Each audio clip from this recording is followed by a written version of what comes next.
It's the year 2055, and humans have finally destroyed the Earth. An echo of a once vibrant world now reduced to haunting silence.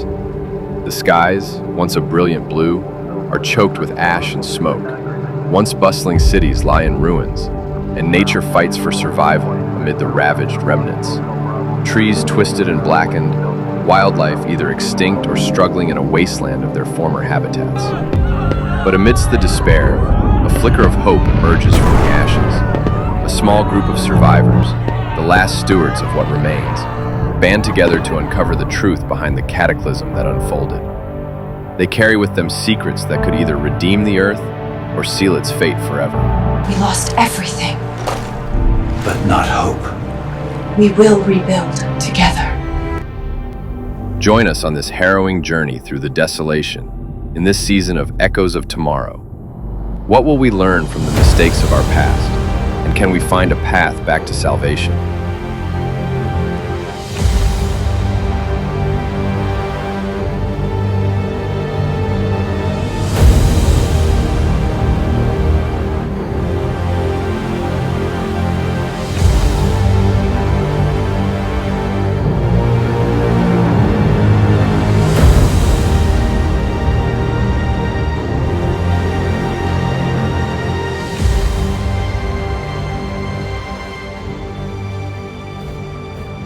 Does this sound familiar? We've frequently encountered Hollywood movies depicting the catastrophic destruction of the Earth due to human-induced climate change. Is this theory or prediction a plausible reality? Or is it merely fiction, an illusion, or something else entirely? Tonight, we're exploring the perspective of climate skeptics and deniers, shedding light on the other side of the climate debate. Welcome back to Personal News, where we dive deep into the most pressing issues of our time. If you've ever watched a blockbuster movie depicting the Earth's demise through human-induced climate change, you might have left the theater feeling a mix of fear and hope. But as we tick down the days to an uncertain future, we have to ask ourselves, is this startling scenario a plausible reality, or simply a work of fiction playing on our deepest fears? Tonight, we're taking a step into the often contentious world of climate skepticism, an area frequently overlooked in mainstream discussions. While many believe that the science is settled, there exists a substantial voice questioning the dominant narratives surrounding climate change. Who are these climate skeptics and deniers? What motivates their beliefs, and how do they interpret the data? Join us as we uncover the perspectives that set them apart, exploring the arguments and insights of those who insist that the typical portrayals of climate doom are not only exaggerated, but in many cases, misleading. Whether you're a staunch believer in climate action or grappling with doubt, this conversation promises to challenge your views and broaden the dialogue. So, get ready to delve into the other side of the climate debate. Let's turn up the volume and peel back the layers of this complex issue. Here we go. We've been told the science is settled, that carbon emissions are overheating our planet, demanding radical societal change. For ages, we've been told that we're the main cause of climate change. Our industries, cars, and lifestyles are supposedly causing Earth to burn up. But is this story based on solid science? Or are we missing important pieces to the puzzle? Is climate change an existential crisis or a misdiagnosed natural cycle? Is the Earth warming because of us? Or is it just part of the Earth's natural climate pattern that's been going on for ages, even before industrial smokestacks touched the sky?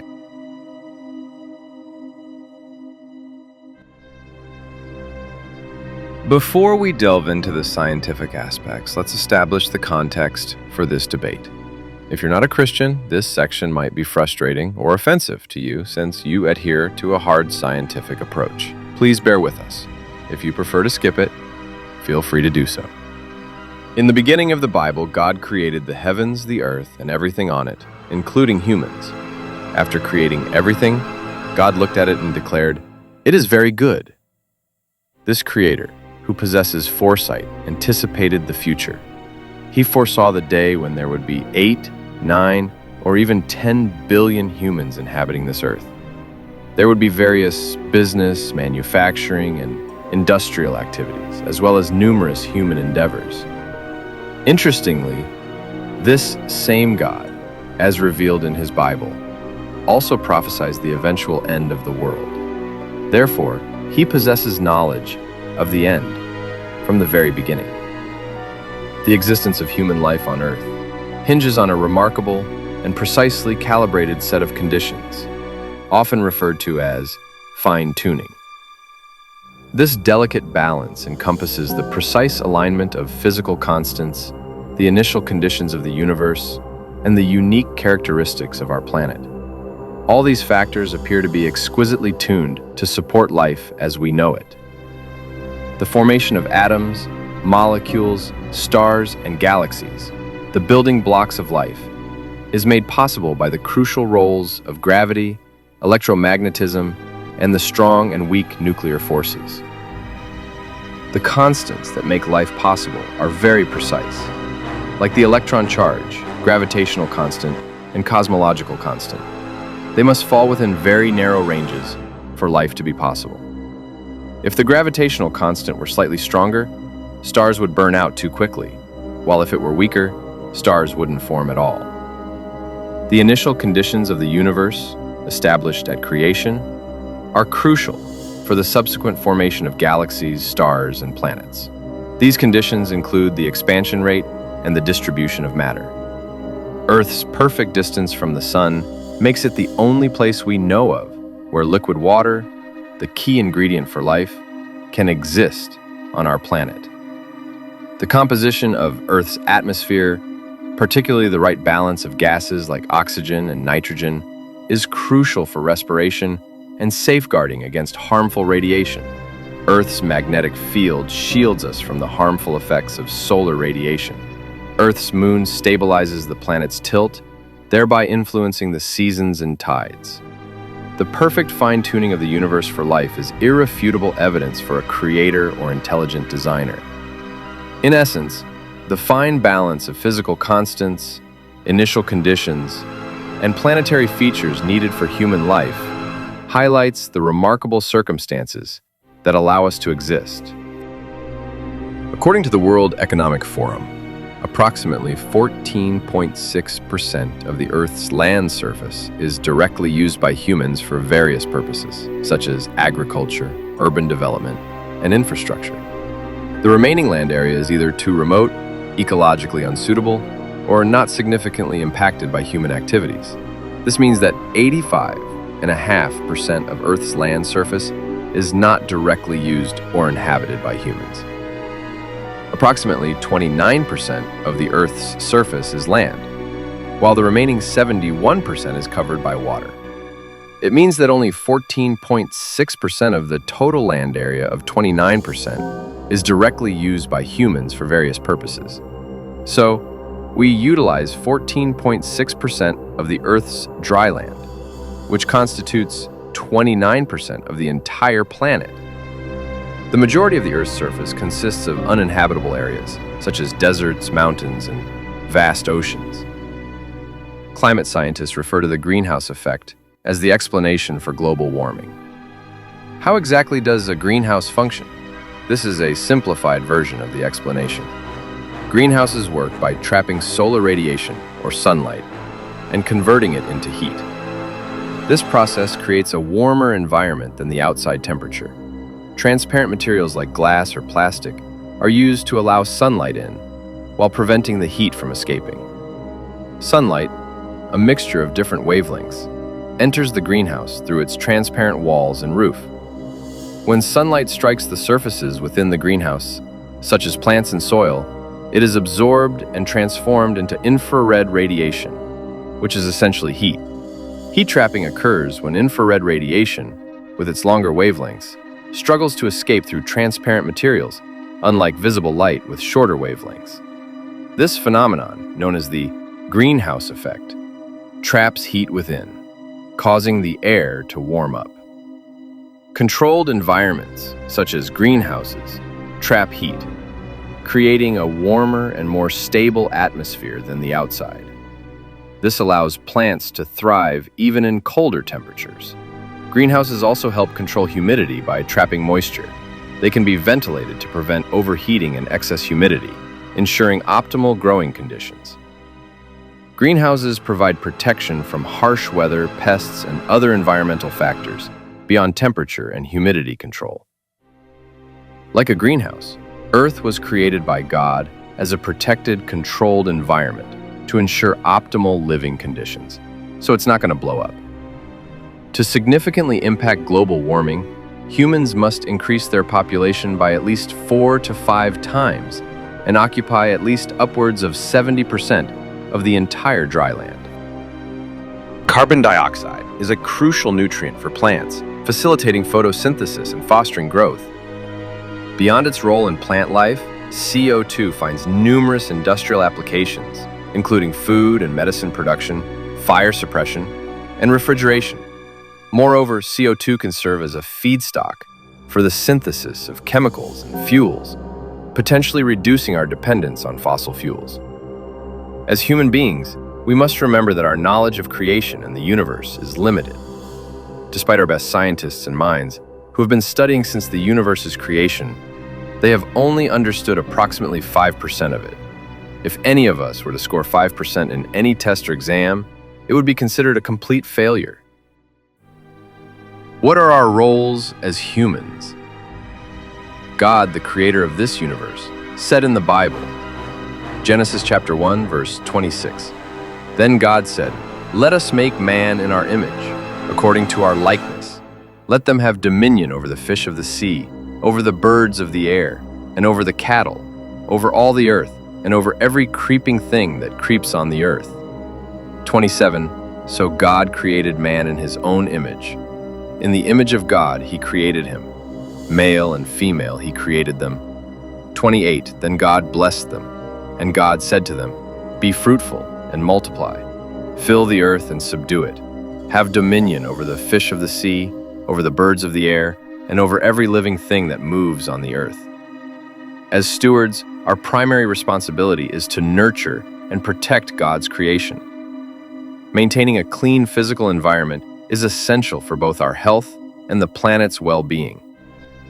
We can reduce waste by choosing products with minimal packaging.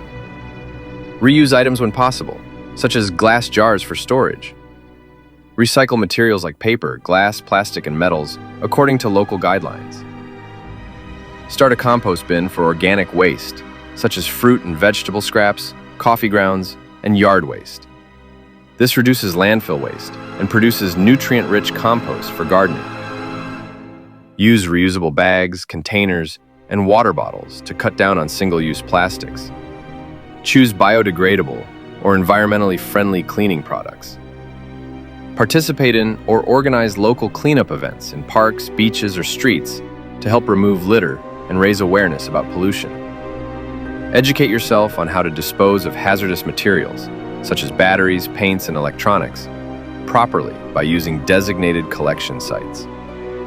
Stay informed about environmental issues and share your knowledge with friends and family. Host discussions or informal workshops in your community. Get involved with local environmental organizations, advocacy groups, or community gardening projects to promote sustainability in your area. Start a garden in your backyard or join a community garden. Planting trees and native plants can contribute to better air quality and biodiversity. Advocate for local policies that support sustainability, such as waste reduction programs. Engage in school or workplace programs focused on sustainability and environmental responsibility. Conserve water by fixing leaks, taking shorter showers, and using drought-resistant plants in landscaping. Use affordable, clean energy sources whenever possible to reduce air pollution. Let's protect our oceans and freshwater resources from pollution. By adopting these practices and promoting environmental awareness in your community, you can play an important role in maintaining a clean, healthy, physical environment.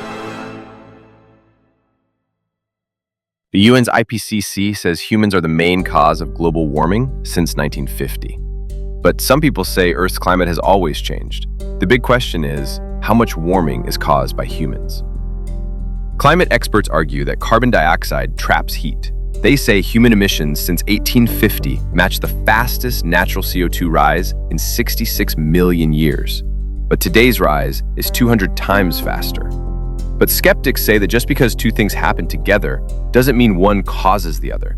Between 1940 and 1975, the temperature dropped while emissions went up.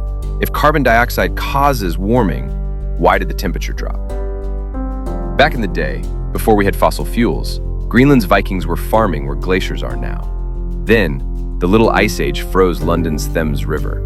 But what caused these changes without human CO2? Well, it turns out that the sun's 11-year cycles play a big role. They can change Earth's energy by just 0.1%, which is enough to mess up ocean currents for decades. And guess what? Scientists think we're not fully understanding how much the sun amplifies these changes because of clouds. Back in 1990, models thought the Earth would warm by 0.3 degrees Celsius every decade. But guess what?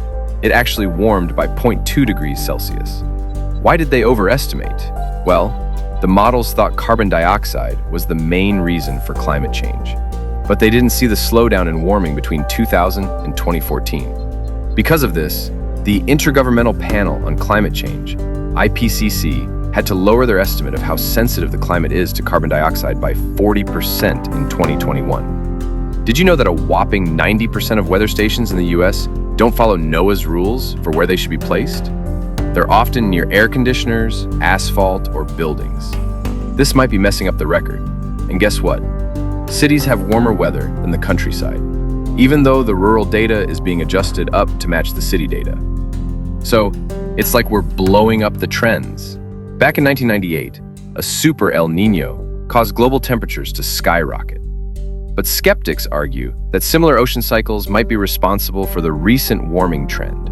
Remember the Dust Bowl in the 1930s?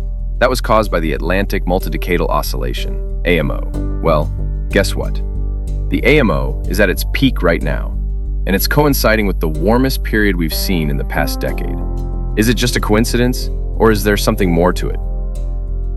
Climate policy is a massive industry, worth a whopping $5 trillion worldwide.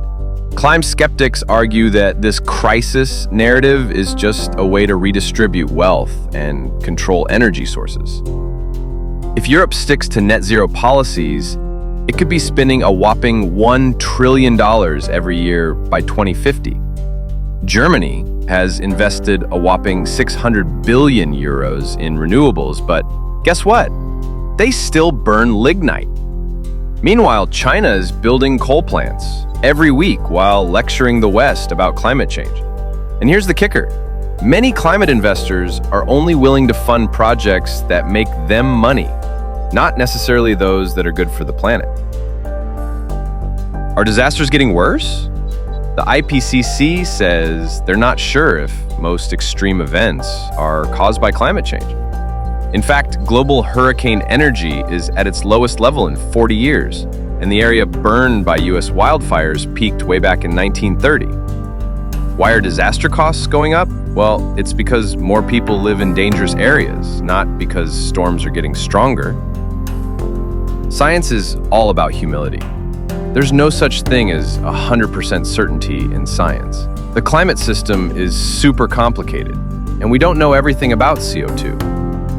Policies that cost trillions of dollars should be carefully studied, not just based on what everyone agrees on. Maybe the truth isn't in absolute answers, but in being ready for anything, investing in building resilience, coming up with new ideas, and helping the poor around the world, no matter what the future holds. Ladies and gentlemen, what an enlightening and thought-provoking journey we've had today. We've explored the complexities, the science, the skepticism, and the diverse perspectives surrounding climate change. Whether you're convinced, questioning, or somewhere in between, the essential takeaway is this: the pursuit of truth thrives on open dialogue and critical thinking. As we wrap up, remember that climate conversation isn't just about data and models. It's about our future, our choices, and the responsibility we share. Keep questioning, keep learning, and most importantly, stay engaged. Thank you for joining us on Personal News, Climate Change, Fact or Fiction. Until next time, stay curious, stay informed, and let's continue the conversation. May God bless you.